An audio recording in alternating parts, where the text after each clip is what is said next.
La UIL FPL Venezia vince la causa contro l'US 4 Veneto Orientale. Con sentenza del Tribunale di Venezia del maggio scorso, il giudice del lavoro ha stabilito le ragioni del ricorso promosso dalla UIL FPL che chiedeva il riconoscimento del riposo compensativo per il personale in servizio nelle 12 ore, escluso dall'accordo sindacale sottoscritto da tutti gli altri sindacati, ma non da noi. L'azienda quindi ha dovuto pagare gli arretrati da agosto 2018 a novembre 2022 per i ricorrenti che hanno promosso la causa pilota.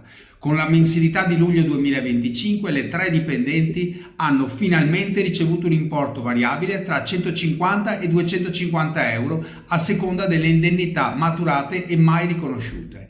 Il Tribunale ha anche condannato l'US 4 al pagamento delle spese edilite per un importo di oltre 615 euro per ogni dipendente, con i soldi della collettività.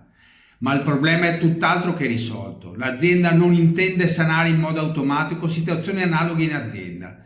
Per questo motivo non possiamo che procedere con una nuova avvertenza che sarà patrocinata gratuitamente per i nostri iscritti. Contattate i nostri delegati per conoscere e sapere come procedere a avviare l'avvertenza.